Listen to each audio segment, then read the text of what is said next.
มือนี่สิพาขี่รถจักรเลาะชมเบิ่งบรรยากาศนครปากเซในมื้อวันที่22สิงหาคมปี2026อัปเดตล่าสุดระดับน้ำคลองตอนนี้ขึ้นสูงใกล้เขตระดับเตือนภัยแล้วเฮ็ดให้หลายๆบ่อนน้ำท่วมในหลายๆหมู่บ้านเป็นต้นแม่นบ้านท่าหินบ้านห้วยปูนบ้านแก้บ้านแฮ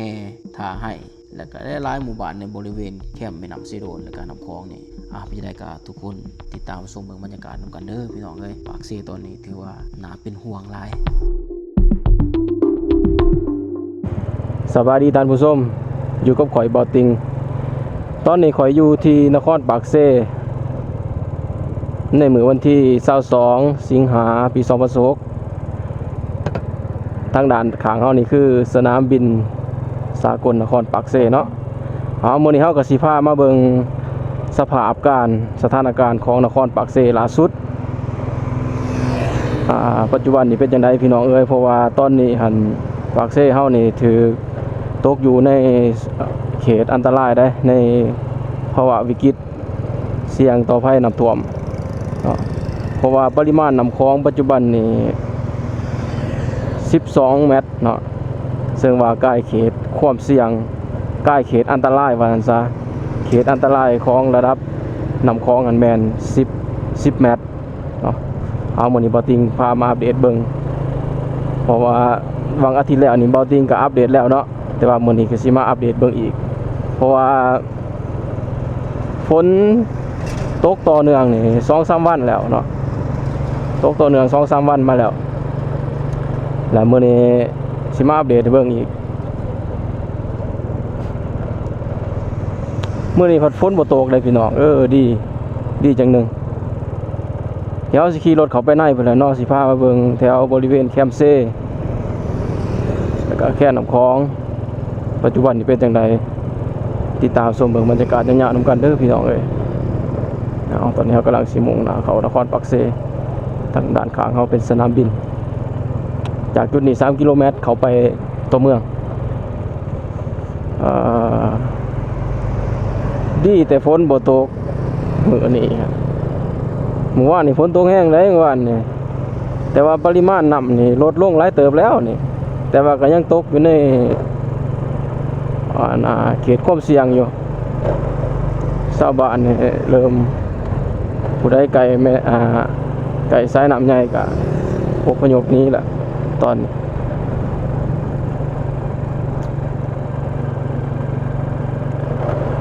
ก็เป็นเรื่องทุกปีเนาะปากเซ่ก็ได้แต่ละปีตรงไหนทำใจเพราะว่าน้ำเซ่กับน้ำคลองมันไหลปองใส่กันสินะและตัวเมืองปากกระตังโตปากน้ำเลยนะมันก็เสี่ยงต่อไฟน้ำท่วม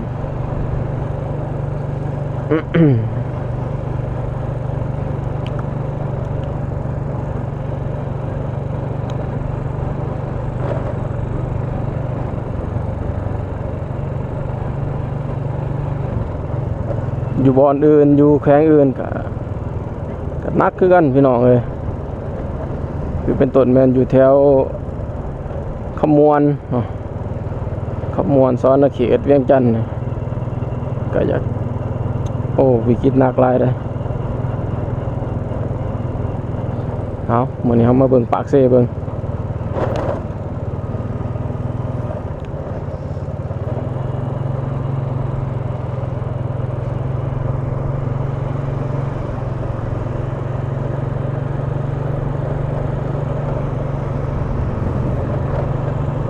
บริเวณเขตนี้ เพิ่นเอิ้นบ้านขั้นเกิงบ่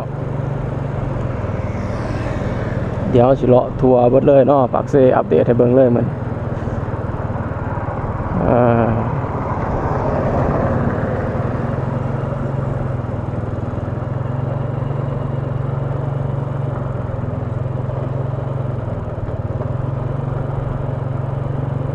นครปากเซ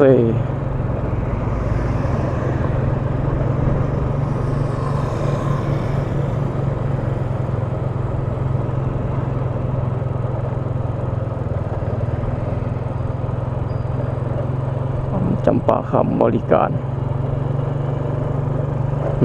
ในตอนนี้เขามาหอดบ้านขั้นเกิงแล้วเนาะนี่เขาไปบ้านขั้นเกิง หับห้องเป็นบ้านพัฒนาในปี 2013 บ้านคันเกิงทางด้านหน้าจะเป็นตลาดนะ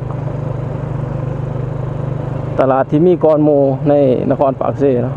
ตลาดอยู่บ่อนนี้ตามได้ยินผู้เฒ่าคนว่าเอาดอกจะแม่นจักบ่บ้านคันเกิง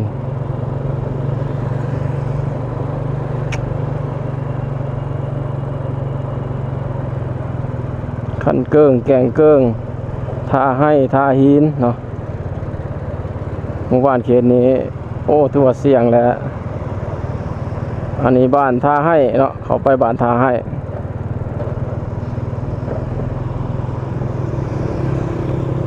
ทางด้านข้างบ้านท่าหิน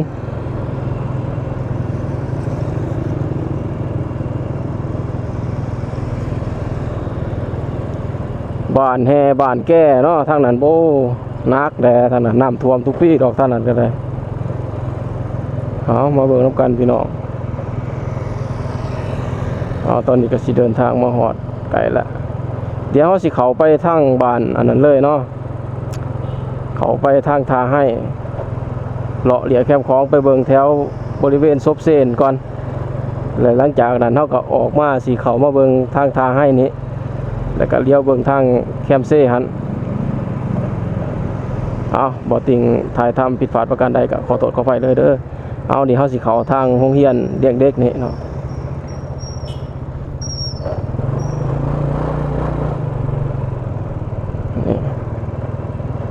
มันจะเป็นซอยเขาบอลนี้แต่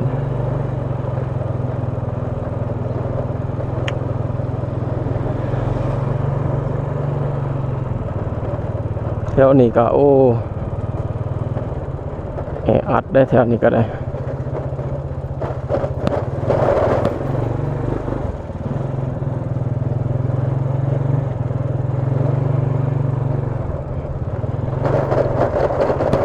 โอ้โห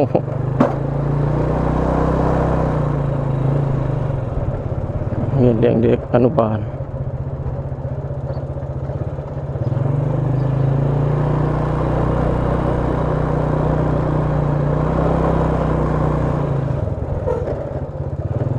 สิเดียวขึ้นมาเทิงพี่เนาะ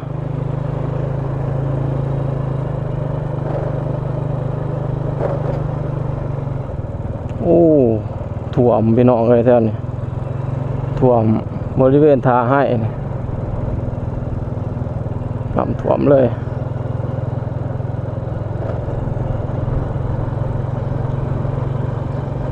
หักปีนี้แล้วบ่ท่วมหนักเนาะเด้แต่ละปีหันแถวบอนเฮาขี่รถนี่ท่วมเลยได้แต่ข่าวว่าเพิ่นเฮ็ดคู่กันนำนี่แหละคู่กันเจือนจังว่าบ่เสียหายหลายนี่แต่ว่าน้ำมันก็ค่อยซึมเข้าไปเดี๋ยวขี่รถขึ้นมาทางนี้ก่อนพี่น้องตอนนี้เฮาขึ้นมาหอดแถวแคมป์เซ่แล้วเนาะบริเวณอนาคู่กันนำกันเจือนถือว่าร้านหลวงพ่อนี่ก็น้ำเซ่นี่ก็ลงหลายแน่ละแต่ว่าก็มวลน้ำมหาศาลคือเก่าป่าเดียวเฮาสิพาไปเบิ่งแถวนั้นศาลเจ้าซบเซนก่อนแต่หลังจากนั้นเฮาก็สิออกไปเลาะแคมแถวบ้านท่าหินเนาะก็เลาะเรียบๆแถวแคมเซ่ให้เบิ่งป้อแถวนี้มันเป็นลักษณะแบบน้ำซึมเลยนี่พี่น้องเนาะนี่มันซึมแบบหลอดพื้นหนักทำใจเลยบ้านแถวนี้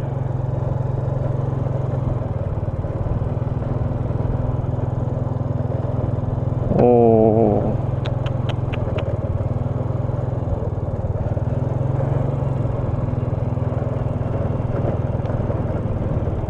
้เฮือนหลังนี้เพิ่นเฮ็ดกำแพงดีคือสิบ่ท่วมดอกเนาะแถวนี้เป็นคฤหาสน์หรูเลยพี่น้องอันนี้คือบริเวณปากเซ่เด้อพี่น้อง ปากเซโดนหรือว่าซบเซอยู่จุดนี้มาเบิ่งนำกันพี่น้อง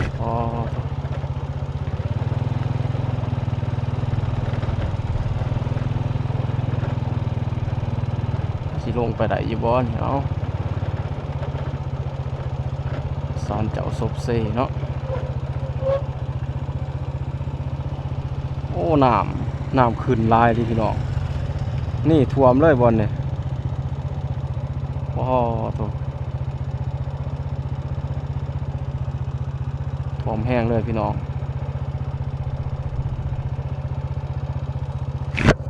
ป่าเดี๋ยวเขาขี่รถ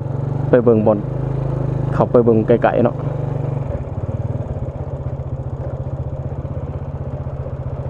โอ้พี่น้องเป็นตะยานเลยน้ำคลองหัวคืนเป็นตะยานแต่บอลเนี่ยแดงแป๊ดเลย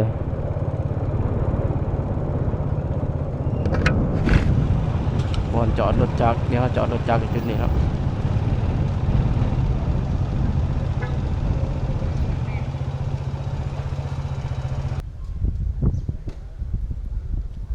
พี่น้องตอนนี้เราก็มาฮอดศาลเจ้าซบเซแล้วเนาะ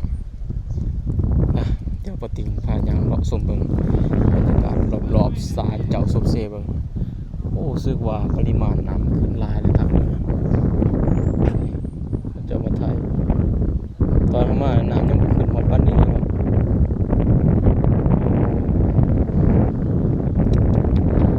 ถือว่าล้นขึ้นมาตะฝั่งเลยเดี๋ยวเราเบิ่งนี่ก่อนระดับน้ำคลองพี่น้องเลยโอ้โถน้ำคลองขึ้นแห้งนี่ได้เนี่ยโอ้โถฝั่งนั้นเป็นเมืองเก่าเนาะเมืองโพนทองจะเป็นห้วยเพกโถพี่น้องเลยน้ำคลองขึ้นลายขนาด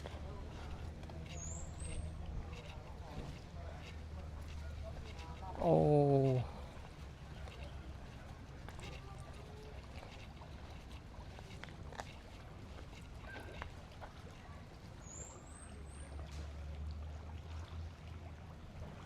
น้ำคลองหลุดเลยพี่น้องเลยหมื่นเด้นี่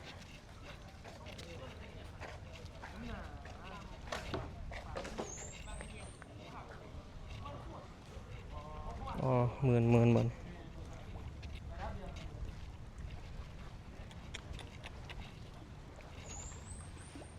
ก็ใหม่ไหลลงมามือนั้นเนาะพามาเบิ่งยังบ่ทันได้คืนหอดนี่เนาะบอนทางยังยางได้อยู่อันนั้นเป็นฟุตบาทเด้ทางคนเที่ยวเบิ่งนั่นแหละ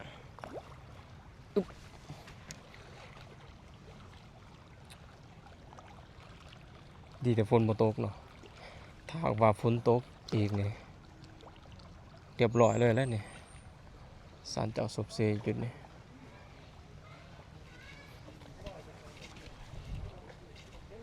พี่น้องเดี๋ยวยางเลาะเบิ่งโอ้คอนไหมมันไหลลงมาเนาะเจ้าหน้าที่มันก็อนามัยรักษา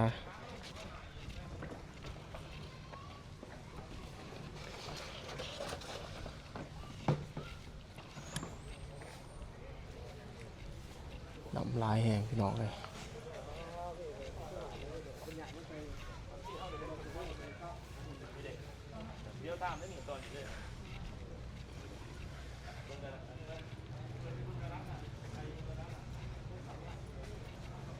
เดี๋ยวพาเบิ่งนี่สุดก่อนเขายังขี่รถจักรมาได้เนาะอยู่เบิ่ง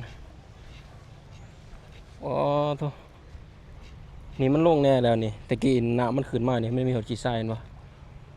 นี่ถือว่าลงหลายเติบแล้วแต่ว่าลงอยู่ก็ยังอยู่ในระดับความเสี่ยงอยู่นี่บอลนี่ปากเซ่แท้แหละน้ำมันสิไหลแบบวนเนาะบอล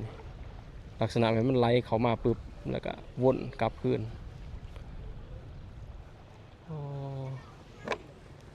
เด็กน้อยพากันนั่งเล่น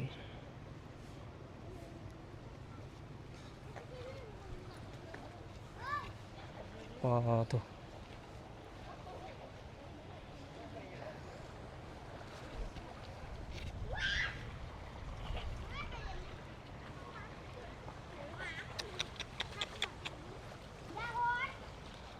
เลือกเติบพี่น้องเลย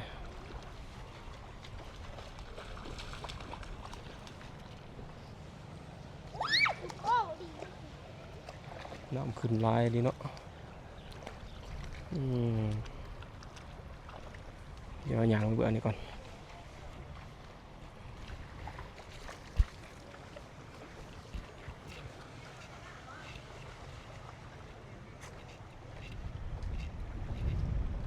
พี่น้องนำเสียวเลยบอลเนี่ยโอ้อันตรายได้บอลเนี่ยตกลงไปเรียบร้อยเลยเนี่ยอันนี้คือบริเวณปากแม่น้ำเซโดนเนาะน้ำเซโดนไหลอยู่ใส่น้ำคลองแล้วก็น้ำคลองไหลอยู่ใส่เซโดนขึ้นเหตุให้บริเวณศาลเจ้าซบเซบอลนี่ท่วมเลยปริมาณน้ำขึ้นลายเลยศาลเจ้าซบเซปกติบอลนี้สิเป็นบอลทางไหนเนาะทางนอกเลยอยู่นั้นมันสิเป็นทางเดี๋ยวขี่รถมาแซกบอลนี้เดบอลนี้บอลแคมบอลตังหนังแต่ปัจจุบันนี้ลงไปบ่ได้เลยเนี่ยทางเพื่อนก็คือสิท่วมเบิดเนาะทางฝากเพื่อนนั้นบ้านคันแย่งครับท่วมเบิดแล้วแท้น่ะสถานการณ์เป็นห่วงพี่น้องเลยแต่ว่าบริเวณเขตนี้บ่ปานใดพุ่นเข้าไปทางในพุ่นแถวทาหินบ่บ้านแก่บ้านแฮไปซั่นเนาะห้วยปูนไปซั่นน่าเป็นห่วงในทางนั้นโพนงามเข้าไปเนาะ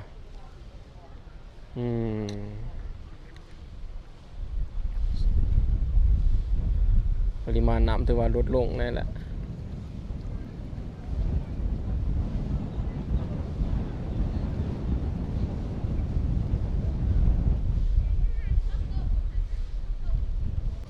เบิ่งคน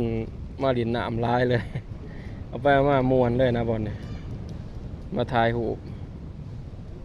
เพราะว่าจุดนี้มันบ่เคยท่วมก็ยังท่วมเนาะ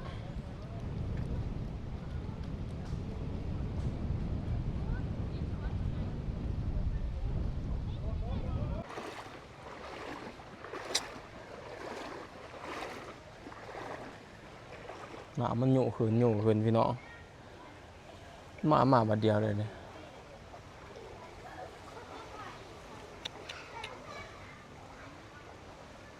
อันนี้คือบรรยากาศภายในเดินวัดน้ำเนี่ยจะน้อยขึ้นจะน้อยลงอยู่เนาะอยู่ขึ้นอยู่ลงมันมาแห้งแบบเป็นสวงสินะ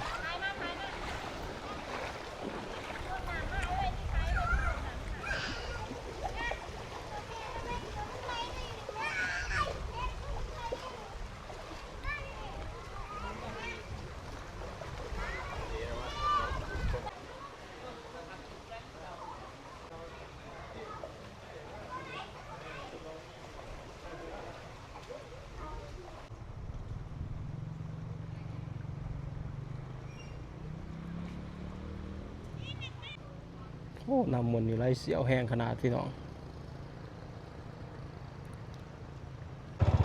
ท่านผู้ชมตอนนี้เขาก็ออกมาจากศาลเจ้าซบเซ่แล้วเนาะตอนนี้เขากำลังสิมุ่งหน้าไปเบิ่งทางภาคเซ่เบิ่งนั่นทางบ้านทาหินแล้วก็บ้านห้วยปูนติดตามชมบรรยากาศพี่น้องเลยแต่ว่านี่มืดครึ้มมากแล้วนี่สิตกไม้แล้วนี่ฝนนี่นะทางนี้ท่วมเบิดเลยนี่แถวทาให้นี่แคมเซ่นี่ท่วม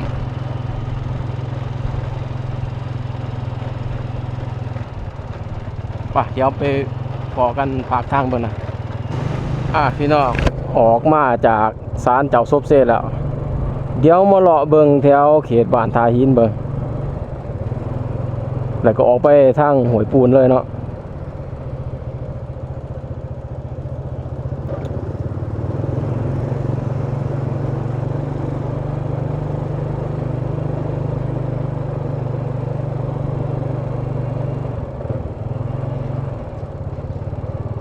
ท่าหิน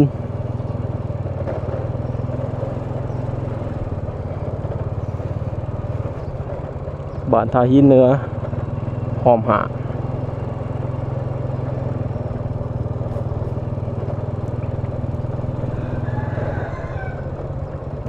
โอ้ท่าหินนี่ท่วมแล้วเนาะโอ้ท่าหินนี่ท่าหินเหนือท่วมเด้อพี่น้องทางนี้ท่วมน้ำท่วมเลยถือว่าไปบ่ได้แล้วทางนะ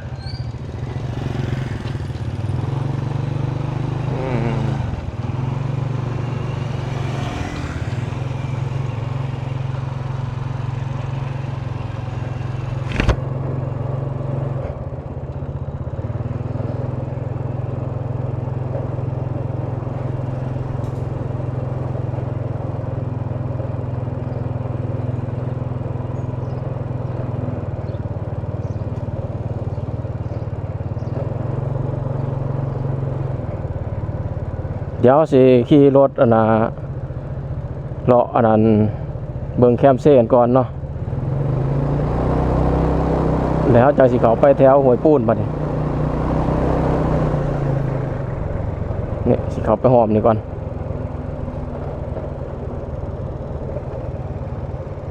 ท่าหินเหนือหอมเก่า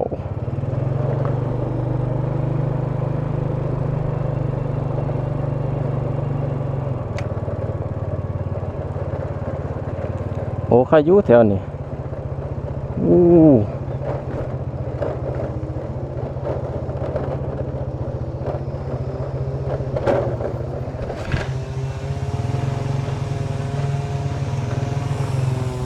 เจ้าเลื่อยใหม่พี่น้องเลย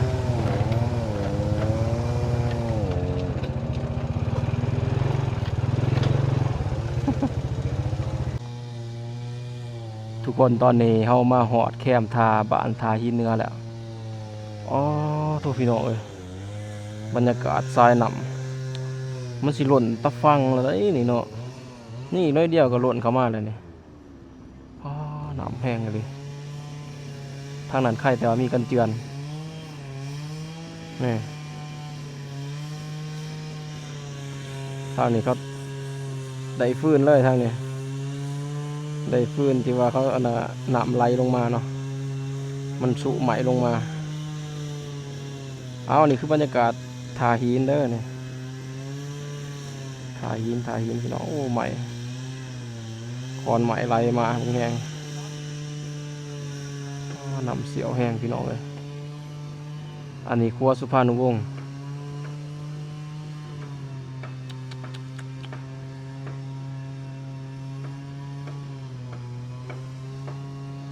บรรยากาศทาหินน่าเป็นห่วงพี่น้องเลยสถานการณ์น้ำท่วมแถวเขตเบอร์นั้นท่วมเมื่อแล้วแถวนั้นบ่เหลือแหละทางนั้นปกติมันก็เป็นน้ำแบบว่าสูงเติบได้ทางนั้นยามแรงมากจะเป็นแบบเป็นทา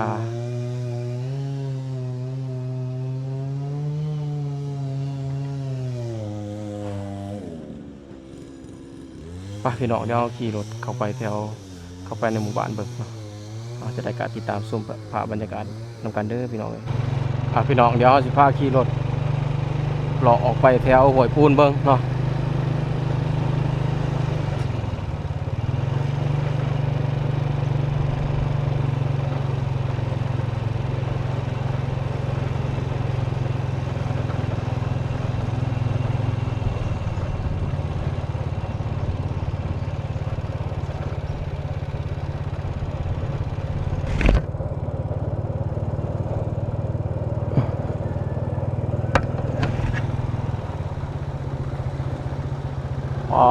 แถวนี้แห้งท่วมเลยพี่น้องเลยเลยห้วยปูน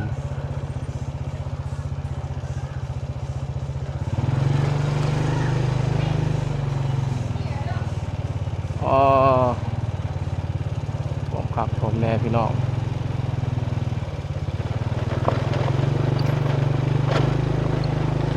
ไปบ่ได้แล้วเนาะ พี่น้องเลยถ่วมไปทางนี้ตอนนั้นเฮามาเฮาขี่รถจักรมาเฮายังอันนั้นอยู่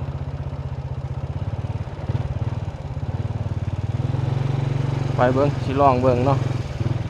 ไปบ่ได้คือสิไปบ่ได้นั่นแหละ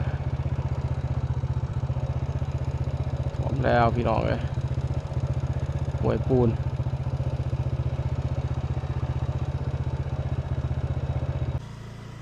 ไปบ่ได้แล้วพี่น้องน้ำท่วมแห้งแล้วห้วยปูนไปกลับก่อนโอ้ยห้วยปูนทาหินน้ำท่วมแห้ง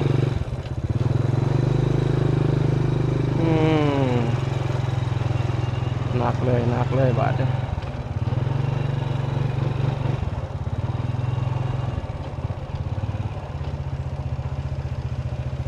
คือว่าแถวนี้เขาจะอพยพออกหมดแล้วนะ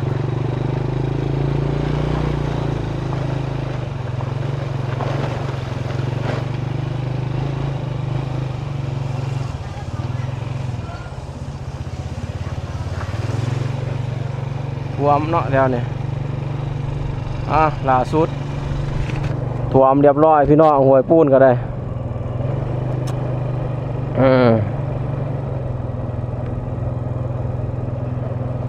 เดี๋ยวกลับออกทางเก่าก่อนเดี๋ยวสิขี่รถไปเบิ่งแถวน่ะบ้านแฮบ้านแก่เนาะท่านั้นไปซ้ำหอยไปได้เด้อถ้าว่าน้ำท่วมร้ายเขาก็สิบ่ไปเนาะเขาก็อยากเบิ่งคือกันว่าทางนั้นเป็นจังไดทาหินเบิ่งนี่ซอยเข้าไปด้านในนี่ท่วมเลยขี่เหือแหละบัดนี้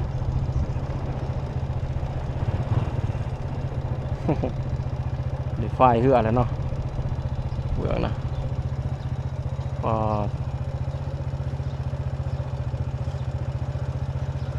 ความนักเลยไฟบ่ได้แล้ว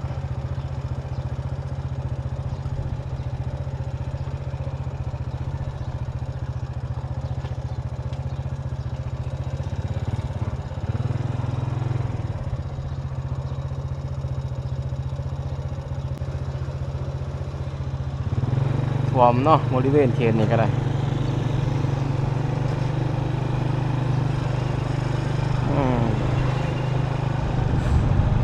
ป่ะพี่น้องขี่รถไปเรื่อยๆติดตามชมเบิ่งบรรยากาศนำกันถือว่าสถานการณ์ตอนนี้ทาหินแล้วก็ห้วยปูนท่วมเนาะน้ำท่วมพี่น้องทาให้ก็ท่วมป่ะขี่รถออกไปทางใหญ่พุ่นบัดนี้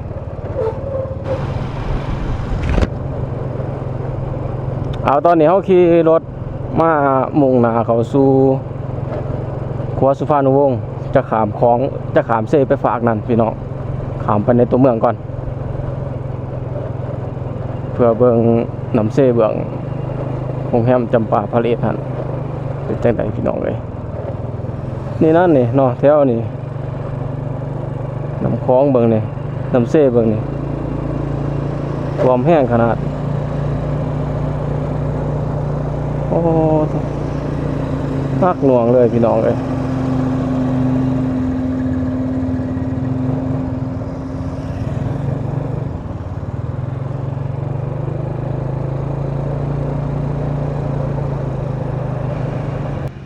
อันนี้คือ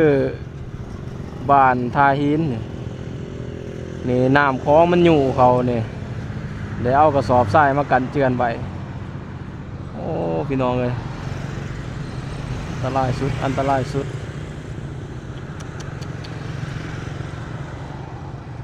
้ำเซเนาะอันนี้เบื้องเขตบ้านทาหลวงนี่ก็อยากปลอดภัยอยู่เพราะมันสูงเบื้องนี่เอาพี่น้องเอ้ยนี่คือสถานการณ์สภาพเหตุการณ์บ้านเมืองเนาะนครปากเซล่าสุดในมื้อวันที่22สิงหาคมปี2026อัปเดตสถานการณ์สายน้ำเซโดนและก็สายน้ำคลองพี่น้องคือว่าปากเซตอนนี้ตกอยู่ในภาวะ อันตรายแล้วเนาะใกล้ระดับน้ำใกล้เขตอันตรายแล้วเขตเตือนภัยแล้วเนาะความหมายว่าใกล้นี่หมายความว่ามันเสี่ยงแล้วเนาะจากที่ว่าระดับเขต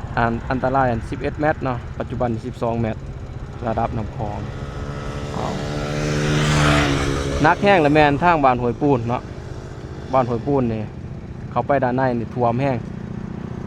ชาวบ้านเริ่มอพยพแล้วแต่ว่าก็ติดตามสถานการณ์ไปนำกันพี่น้องแต่ว่าบรรยากาศด้านในเมืองนี่บ่เป็นหยังบ่เป็นหยังเนื่องจากว่าสภาพทางด้านในเมืองหันสูง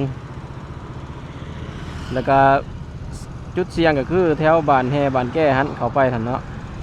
ไปเดี๋ยวสิลองขี่รถไปเบิ่งว่าสิเข้าไปได้หรือบ่เอาจะได้กับฝากทุกคนติดตามชมบรรยากาศไปนำกันเด้อพี่น้องเลย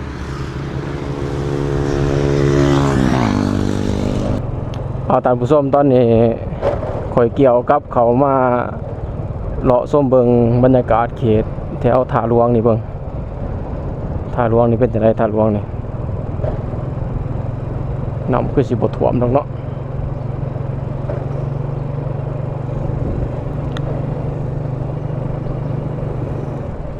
แต่ว่าท่าหลวงเบิงนี่เพิ่นมีกันเจือนเด้ก็สิปลอดภัยแต่ว่าท่าหินเหนือเบิ่งน่ะหั่น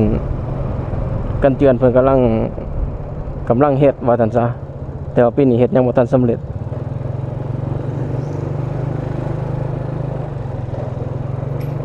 ก็เลยว่าน้ำยุเขาเนาะแต่ท่าหินน่ะมันมีหวยแน่เนาะหวยคือหวยปูนบ่รู้หวยหยังแหละชื่อหวยที่ว่ามันเสื่อมต่อกับเซ่หั่นยุเขาใส่มันก็ท่วมเลยบัดนี้บรรยากาศท่าหินแม่นท่าหลวงเนาะ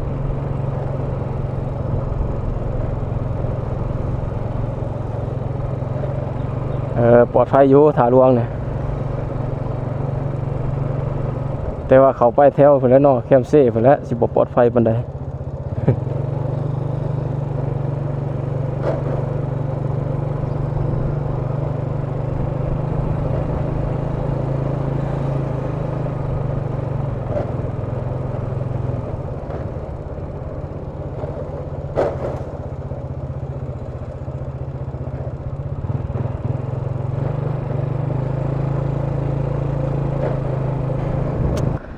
ตอนนี้เรามาเบิ่งบรรยากาศน้ำเสโดนบริเวณด้านหลัง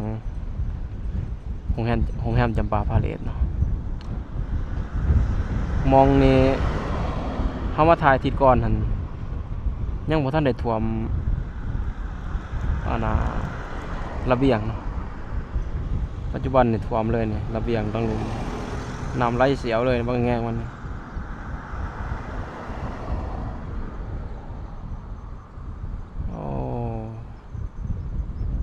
วันนี้จะมีพระองค์ใหญ่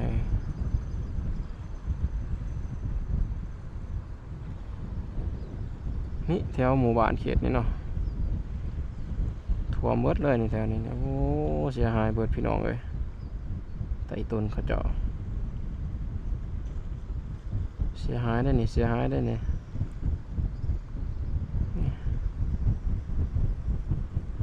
เบิดเลย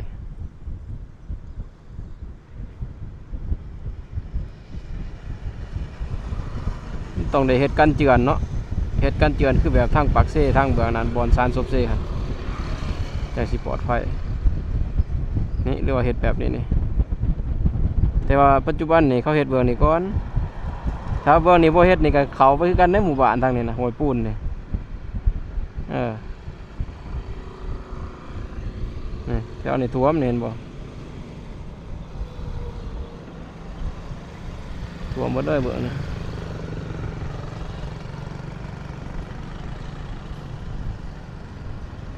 พอกันเจือนขึ้นเฮ็ดฮอดตัวนี้เนาะเอาหวังว่าเพิ่นคือสิเฮ็ดให้มันสำเร็จเนาะเฮ็ดมาฮอดพุ่นแล้วแถวนี้แต่ว่าปัจจุบันนี่ทางนี้เพิ่นเฮ็ดเบื้องนี้ เห็นว่าแถวเขตหมู่บ้านทางอิหยังก็เพิ่นบ่เป็นหยังแต่ปลอดภัยหุ่นแต่ว่าบ้านนั้นใส่กระสอบทรายแล้วนี่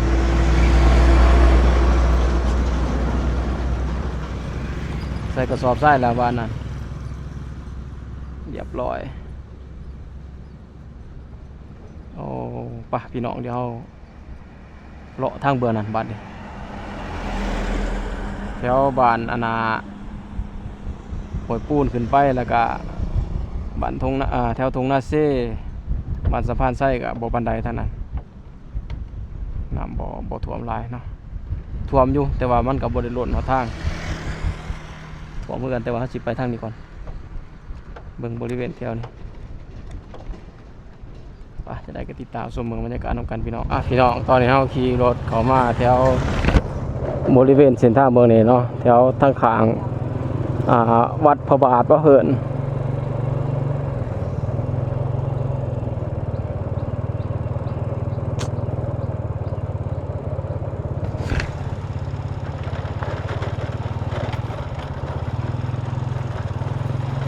วัดพระบาทท่วมเหมือนกันท่านโอ้แถวนี้แห้งท่วมหนักพี่น้องกันเจือนกับบ่อยู่เนาะท่วมหนักเลยพี่น้องเลยห้วยบ้านแก่ห้วยบ้านแก่โอ้แถวบริเวณเขตห้วยเกิดยังเนี่ยน้ำมันสิโยขึ้นบ่เรือเลย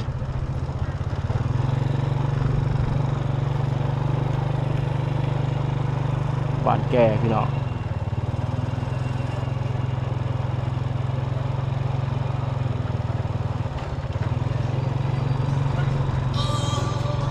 ไฟเหือดินโอ้สะพอเนาะมือนะข่อยเคยมาถ่ายคลิปวังหลายๆเดือนก่อนตอนน้ำท่วมแถวนี้เขาจะเพิ่นประกาศขายดินนะแล้วมีดินบางบอนเขียนใส่ว่าเขตน้ำท่วมฮักก็มาเห็นมื้อนี้แหละท่วมไปลีบานนี่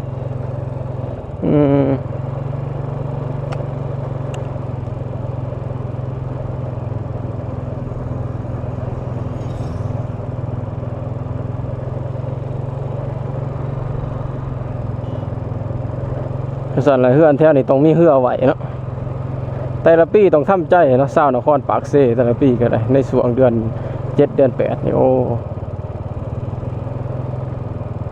มีเฮือนก็ลำบากเนาะแถวนี้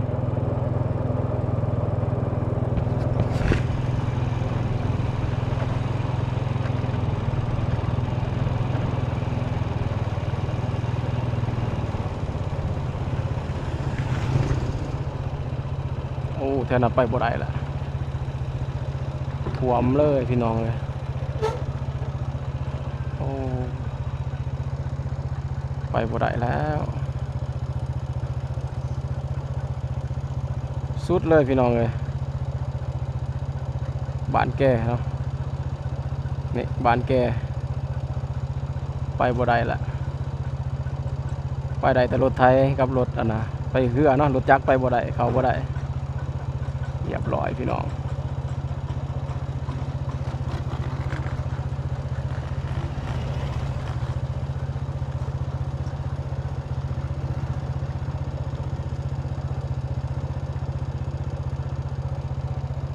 ท่วมเรียบร้อย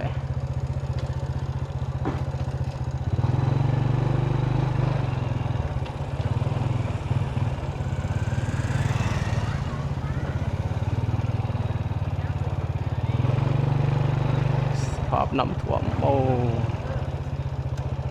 เยอะเลยเนาะมันเป็นห้วยได้แถวนี่จุดนี้มันเป็นห้วยมีห้วยแล้วก็มีเซ่พร้อมมีตะเกียงอพยพได้พี่น้องเลย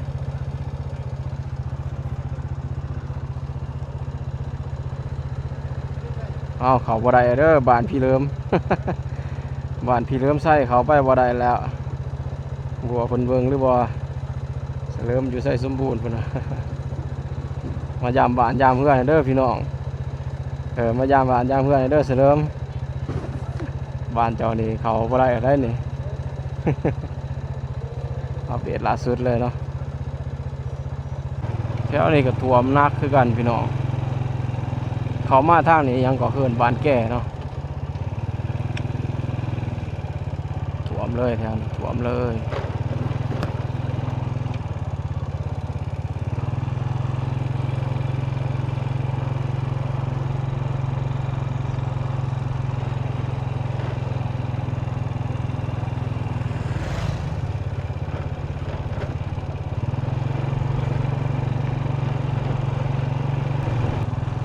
ท่วมแถวนี้ท่วม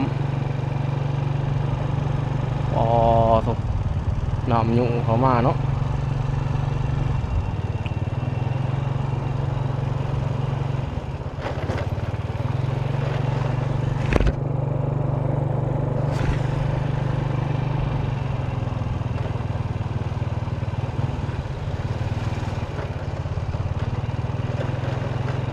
ต้องมีเหือ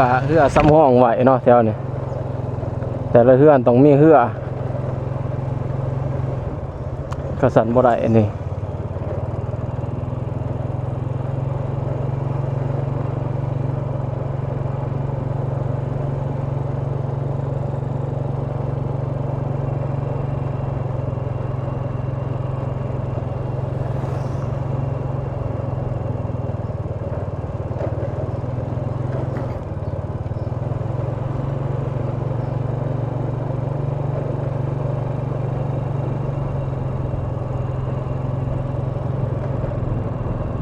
โอ้น่าเป็นห่วงเลยพี่น้องโอ้ไต่ต้นเขาไต่ต้นชาวบ้านเขตนี่พี่น้องเลยนี่ท่วมเบิดทางด้านหลังสนามกีฬาหลักสองเวียงสวรรค์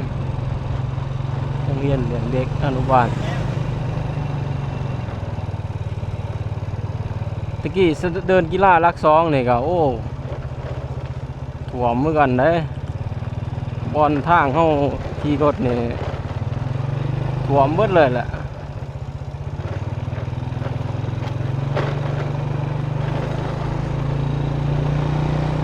สนามกีฬา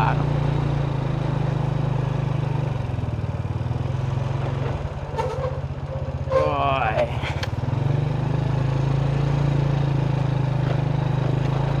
หนักปากเซปีนี่หนักหลายขอภาวนาอย่าให้เป็นคือปี 2019 เด้อพี่น้องปี 2019นี่โอ้อักเสบนะครับผลกระทบหนักพอสมควรเอาตอนนี้เขาขี่รถออกมาหัวแถวหลักสองทางใหญ่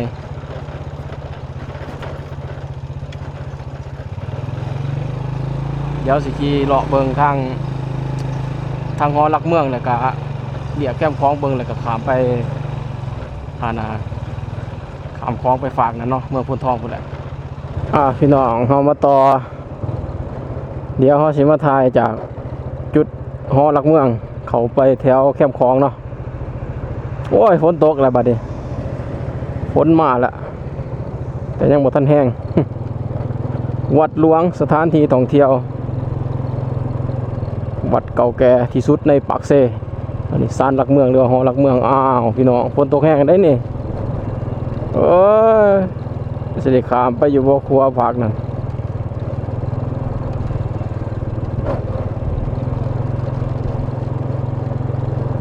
ฝนตกแล้ว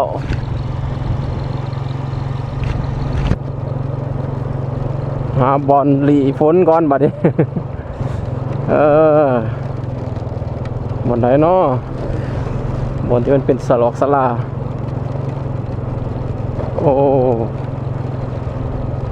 อ๋อฝนตกแล้วฝนตกแล้วปารีสคาเฟ่โอ้ยฮาลีฝนก่อนเด้อพี่น้องเลยฮาลีโอ้ฝนตกแดดออกพี่น้องเลยฝนตกแดดออกมะลิฝนอยู่ต้นทางยุ่งนี่เนาะป่ะฝนเศร้าแล้วแหละ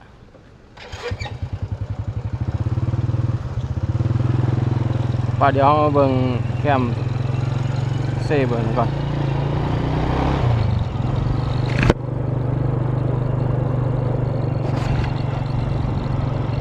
โอ้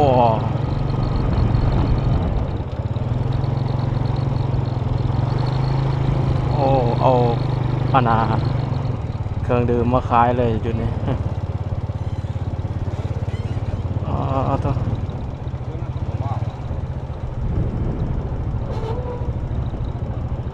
จู้ศาลเจ้าศพเซเบิกนะ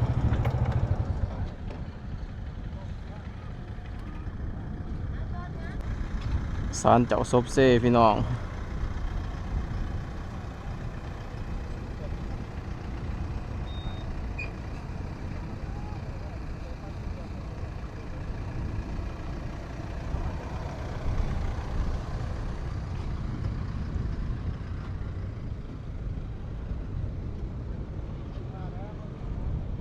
เดี๋ยวเบิ่งฝากบนเองเป็นตะยานเนาะกันสิเว้าแหละอันน่ะเบื้องศาลเจ้าศพเซนี่มันเป็นแบบมันต่ำเฉพาะบอนอันน่ะบอนเพิ่นตั้งนี้เนาะได้ขึ้นมาถึงๆนี่มันก็สูงธรรมดาเวลายืดออกมานี่มันต่ำนะ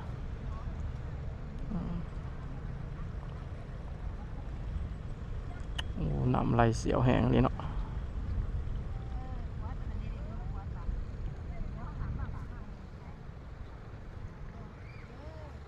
จุดนี้เพิ่นเอานั้นของกินของอยากมาขายเลยจุดนี้ไปเดี๋ยวเราลองขี่รถเลาะขึ้นไปเทิงก่อน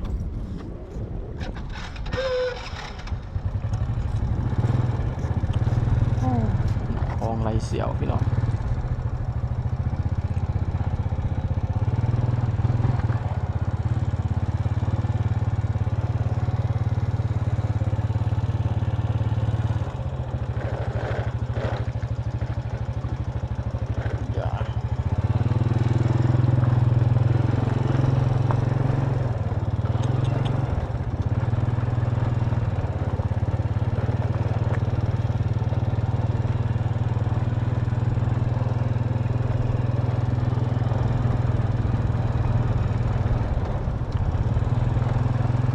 บรรยากาศแคมป์ของ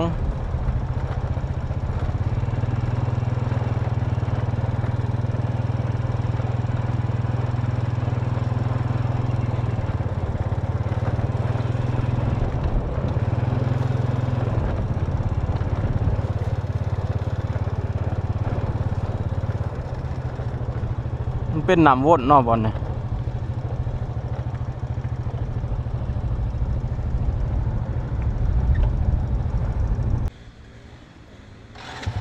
อันนี้คือสถานการณ์แคมป์คลองเนาะ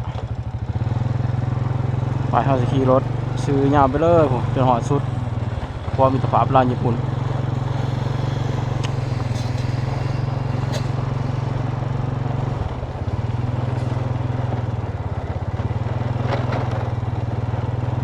เรือแพคำฟองอาหาร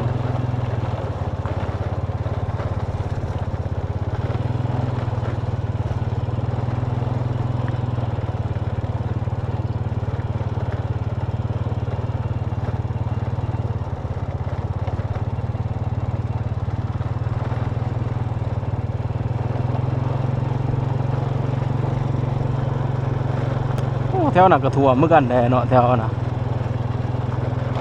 แถวบ้านคันแย่งบ่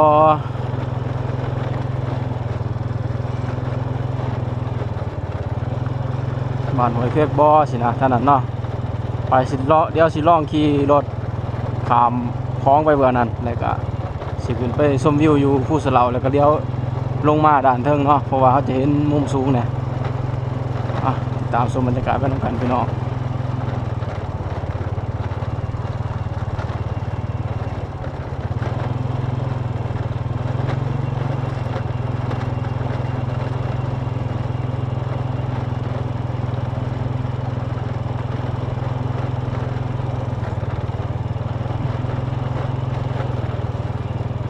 เขาจุดนี้คือโปมหนามออกว่ะ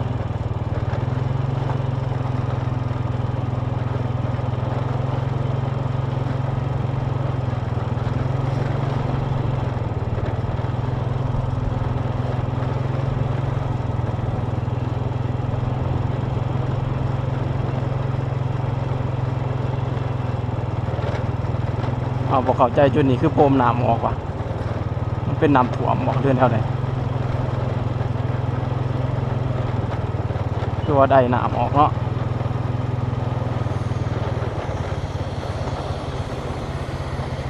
โอ้น้ำป้าพี่น้อง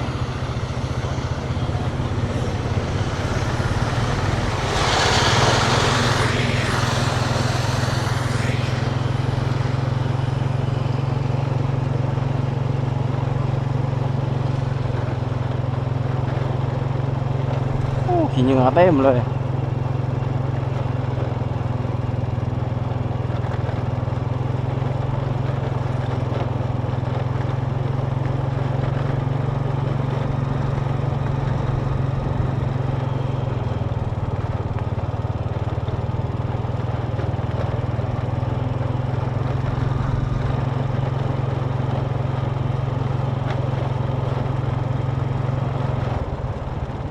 เอาพี่น้องเขาจะโป้มอิหยังวะท่านน่ะผมสิลองซูมมาไกลๆก่อน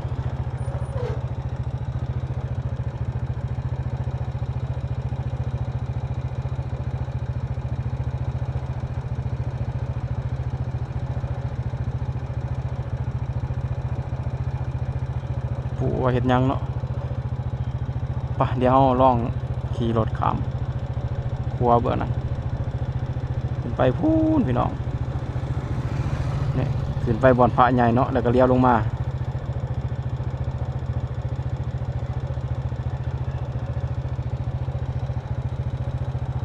โรงแรมจำปาพาเฮ้ยโรงแรมแกรนด์โฮเทลว่ะโรงแรมรู้กันได้ตัวนี้พี่น้องจำปาสักแกรนด์มาเลยเนี่ยได้เดี๋ยวเขาขามฝากมาเบิ่งนี่หัวเราญี่ปุ่น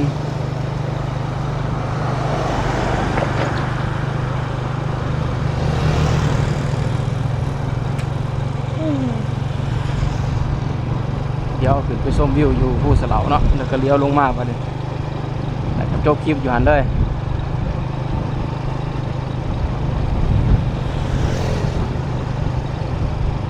พี่พอลุงอยู่อเมริกาเพิ่นก็ว่าเคยไปดินภูสะเหลาว่าเพิ่นว่าเด้เอาเดี๋ยวสิฟ้าไปเลยเด้อชมวิวเส้นทางขึ้นไปเลยจากจุดนี้ระดับน้ำคลองเยอะแยะ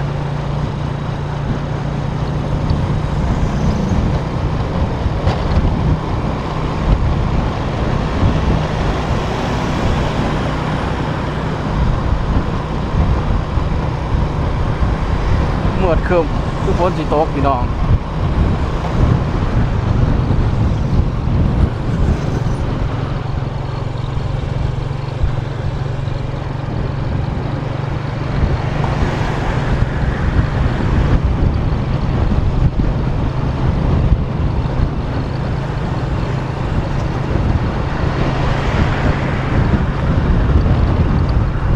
เดี๋ยวไปพอกันอยู่เทั้งคู่เลยเนาะ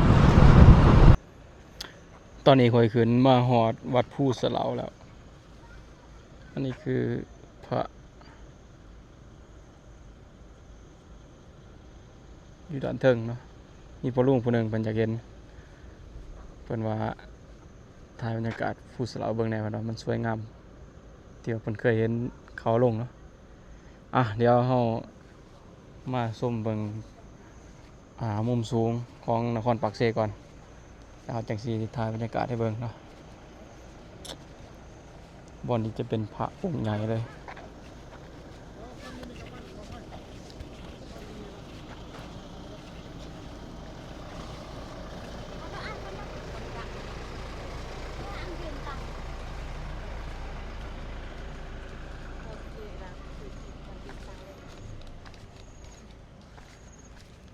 หอดแล้วภูสะเหลาพระองค์ใหญ่ เขาขึ้นมาด่านเทิงนี่จุดประสงค์ก็คืออยากเลี้ยวเบิงด่านลุมคลองตัวเมืองนครปักเซเนาะว่าปัจจุบันนี้ภาพแบบว่าน้ำท่วมแต่ละบ้านนะเป็นจังได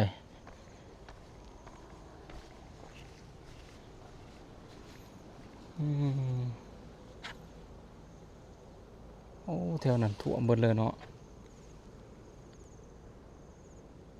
แถวเบื้องบ้านบ้านแห่บ้านแก่เนาะท่านนั้นแถวสายสัมพันธ์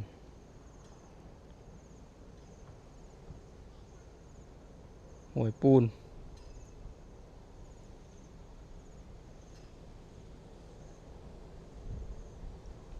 ท่วมเบิดแถวนี้ห้วยปูนทาหิน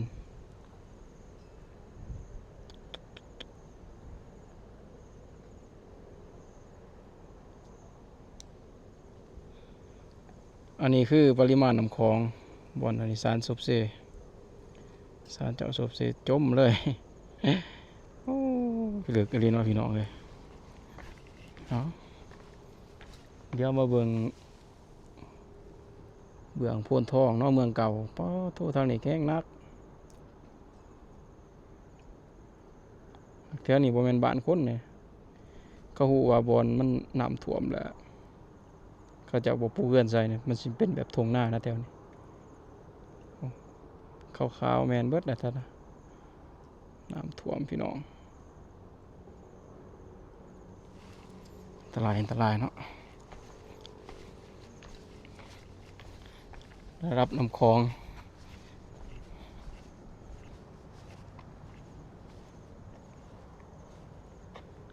ครัวเราญี่ปุ่น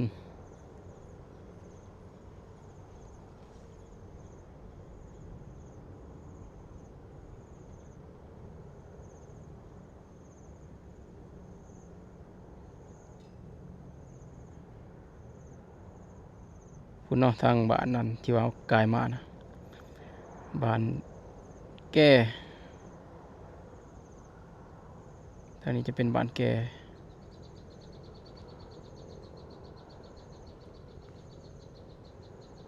ท่วม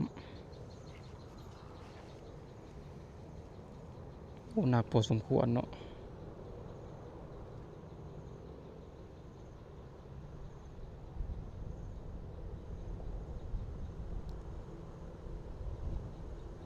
ท่วมเบิดแถวนี้แถวห้วยเฟก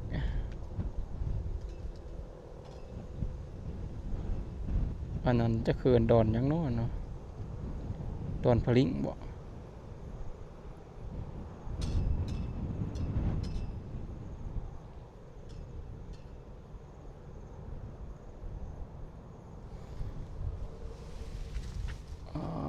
พระองค์ใหญ่พี่น้องเลยก็ถือว่าบ่ติงพามาเบิ่งมุมสูงของนครปากเซให้เบิ่งถ่ายภาพบรรยากาศให้เบิ่งเนาะถือว่าปริมาณน้ำคลองนี่ก็มื้อนี้ฝนบ่ตกแต่ก็ปริมาณน้ำคลองนี่ก็ลดลงน้อยหนึงแต่ก็ยังอยู่ในเขตความเสี่ยงอยู่เนาะหวังว่ามื้อนี้กับมื้ออื่นฝนคือสิเซาแล้วแหละบัดนี้น้ำคลองก็สิลดลงไปเรื่อยๆเนาะเอาขอให้ชาวนครปากเซมีสติเนาะแล้วก็ขอให้ทุกคนปลอดภัยจากภัยธรรมศาสตร์ในครั้งนี้เด้อแล้วก็เป็นกำลังใจให้หลายๆบ้านเนาะที่ว่าถูกน้ำท่วมก็ขอให้มีสติอพยพออกไปอยู่บนสูงถ้าว่าน้ำยังสืบต่อเพิ่มขึ้นเนาะ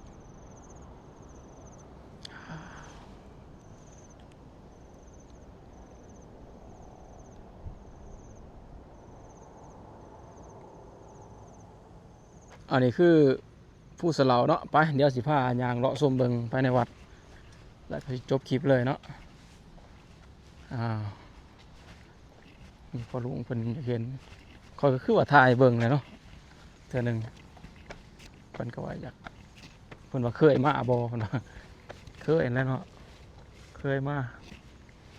ไปเดี๋ยวเราสิย่างพุ่นบ่น่ะก็สิเป็นบ่อนจุดชมวิวคือกันฟ้าชมเบิ่งวัดอันนี้พระองค์ใหญ่กราบไหว้ขอพรอยู่จุดนี้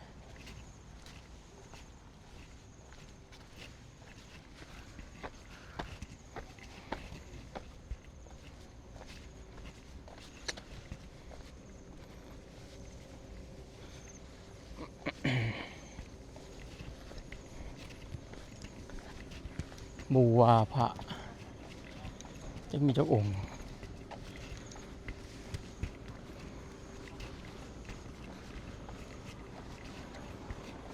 นักท่องเที่ยวก็มาหลายอยู่เลยส่วนหลายจะทั่วไทยนะเป็นทั่วไทยทั่วต่างประเทศหญ้าส่วนนี้ก็เมื่อยนะรถจักรรถเมล์หามเขานี่เนาะพระเต็มเลยภายในด่านเทิงวัดมันจะเป็นแบบจอมผู้เลยเนาะเป็นกระสิคล้ายเครื่องขนมแล้วก็เครื่องไหว้บูชาอย่างต่างๆ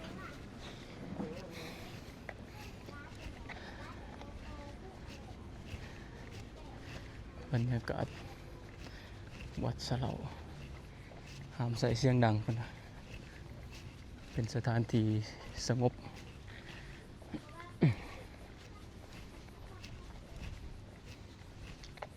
เจริญพรทุกทานนำเครื่องกิริยาบูชาขึ้นกราบไหว้สักการะบูชาพระพุทธรูป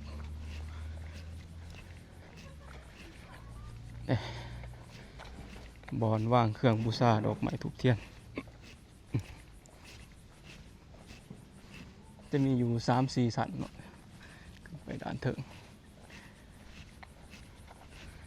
อันนี้ประวัติความเป็นมาของผู้สะเหลาผู้สะเหลาได้รับการบุกเบิกเพื่อสร้างวัดในปีคศ 2006 นำพาโดยทานสุกันมหาราชเจ้าแขวงจำปาสักและพระอาจารย์ส่วนจันทราชประธานองค์การพุทธศาสนาสัมพันธ์ลาวแขวงจำปาสักเริ่มต้นได้บุกเบิกเส้นทางดินแดงพอแต่เที่ยวไปขึ้นหาจุดตั้งวัดยาว5 กิโลเมตรจากจุดลุมที่เขาขี่รถมา5 กิโลเมตรหลังจากมีเส้นทางก่อสร้างพระพุทธเจ้ารูปองค์ใหญ่โดยแม่นศรัทธาของครอบครัวทานบุญท่านนางบุญรถบุญเจริญพร้อมโดยลูกหลานซึ่งก่อสร้างสำเร็จในปี 2010 เป็นพระพุทธรูปปางสมาธิมีหลวงสูง 23.9 เมตรหน้าตักกว้าง 13.9 เมตรในปี 2007 พระอาจารย์ใหญ่สุวรรณจันทราชได้นำพาสร้างวัดอยู่เบื้องลุมสร้างคันไดขึ้นผู้ส่วนลุม237ขันสร้างหูปปั้นท้าวบาเจียงนำมาลงสร้างศาลาพร้อมสิ่งก่อสร้างอีกหลายอย่างและดึงไฟฟ้าเข้าเพื่อรับสายไฟในวัดในปี 2010 พระครูอาณาวิโรบุญทองวิปัสสัยสร้างงอนได้มาอยู่วัดภูสะเหลาและได้นำพาญาติโยมปูสร้างเส้นทางขึ้นวัดโดยคอนกรีตตามเส้นทางเดิมที่บุกเบิกไว้สร้างแทนพระเพื่อประดิษฐานพระพุทธรูปตามเจยผู้ดึงไฟฟ้าเข้าใหม่เพื่อให้เพียงพอปรับหน้าดินและสร้างกุฏิ2 หลังเป็นที่พักของสงฆ์สร้างหอไตรเรือนอื่นอีกหลายอย่างหลังจากพระครูสร้างงอนมรณภาพในปี 2012 พระอาจารย์ศรีวิไลศรีวิไสวิปัสสาเจ้าอธิการวัดได้สืบต่อนำพาญาติโยมก่อสร้างสิ่งที่พระครูสร้างงอนก่อสร้างไว้จนสำเร็จพร้อมทั้งญาติโยมพร้อมทั้งนำพาญาติโยมสร้างสิ่งอำนวยความสะดวกต่างๆเฮ็ดให้วัดภูสะเหลาเป็นบ่อนขาบไหวและเที่ยวส้มที่สำคัญอีกแห่งหนึ่งของแขวงจำปาสักอันนี้ประวัติความเป็นมาพี่น้อง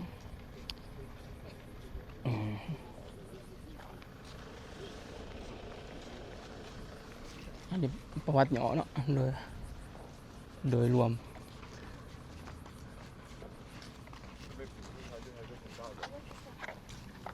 เดี๋ยวยางไปอยู่จุดเบิ่งจุดนั้นมันจะมีศาลา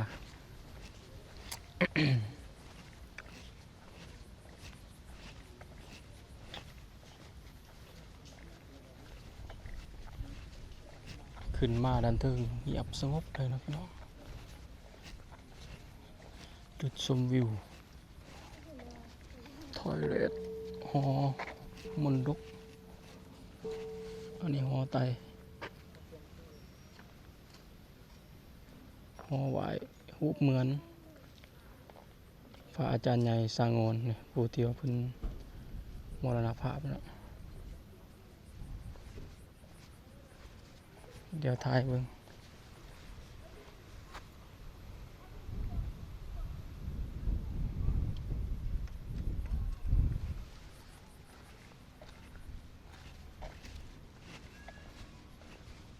ขึ้นมาด่านเทิงเย็นสบายเลยพี่น้องนะ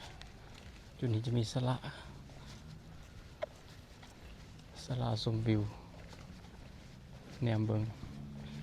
ตัวเมืองนครปากเซ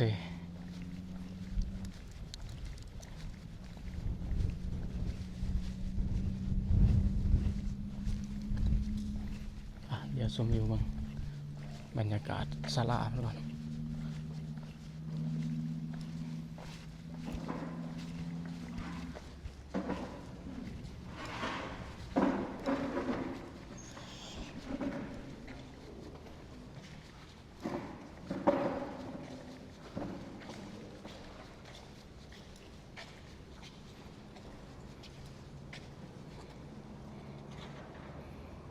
เนี่ยเป็นครัวมิตรภาพลาวญี่ปุ่น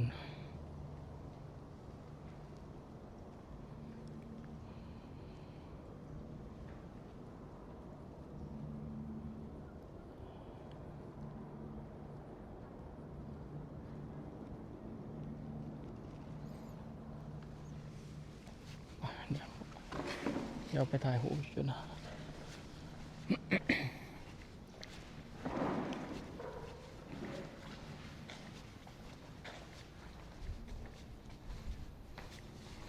นี่บรรยากาศที่เฮาย่างมาด้านหลัง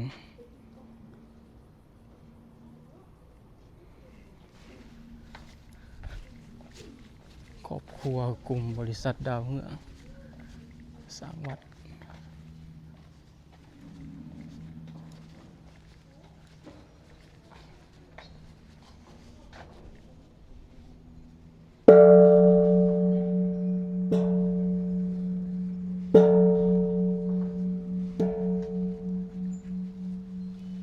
มีระฆังมีของ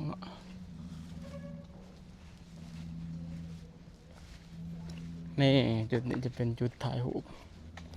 คอยหักผู้สะเหลาจุดเช็คอินของไปหลายๆบอลเนาะ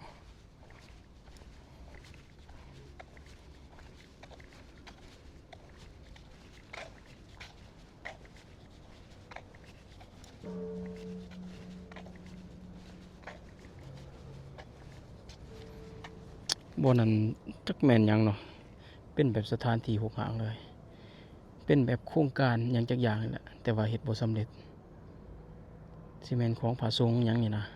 ตามเบิ่งนี่คล้ายๆคือแบบโรงเรียนสงฆ์แต่ว่าปัจจุบันนี่บ่สืบต่อเลยเนาะโอ้ถ้าเฮ็ดออกมานี่งามเลยนี่แต่ว่าเฮ็ดออกมานี่เกือบว่าแล้วเด้อ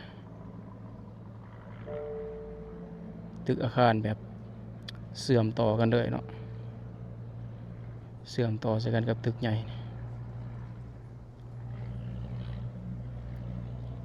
แต่เสียดายเนาะน่าเสียดายเลยพี่น้องเอ้ยปล่อยปะให้เป็นสถานที่ของห่างได้ปัจจุบันคือบรรยากาศตัวเมืองนครปากเซพี่น้อง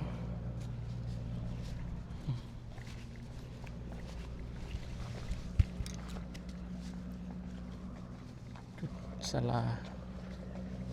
ยามกลางคืนเนาะคือสีงามดี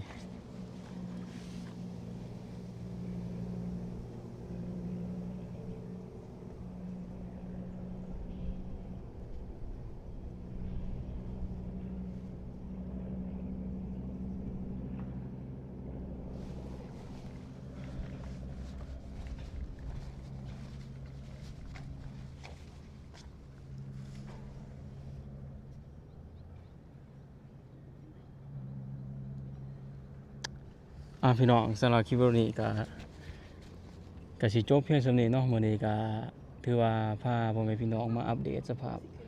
นครปากเซในมื้อวันที่22สิงหาคม2026เนาะมาเลาะเบิ่งสภาพสถานการณ์น้ำท่วมเนาะถือว่าปัจจุบันนี้น้ำคลองก็ถือว่ายังขึ้นหลายอยู่ถึงว่าน้ำคลองจะลงแต่ว่า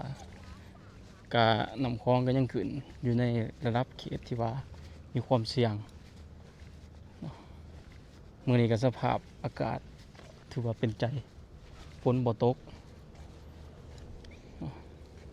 พาเลาะเบิ่งโอ้มื้อนี้ทัวร์เลย เลาะโอ้เบิดมื้อเลยมื้อนี้เลาะเบิ่งนครปากเซเบิ่งศาลเจ้าศพเซแล้วก็สุดท้ายล่ะพาขึ้นมาเบิ่งจุดงามๆอยู่วัดภูสะเหลาเนาะจะได้ก็ขอบใจทุกท่านในหลายๆเนาะที่ติดตามชมคลิปเบาติงตั้งแต่ต้นจนจบเนาะคำเว้าใดที่เว้าไปผิดพลาดประการใดก็ขอโทษขออภัยในณที่นี้เด้อพี่น้องเอ้ยขอบใจหลายที่ติดตามชมพอกันคลิปหน้ามื้อนี้ขอตัวลาไปก่อนสบายดี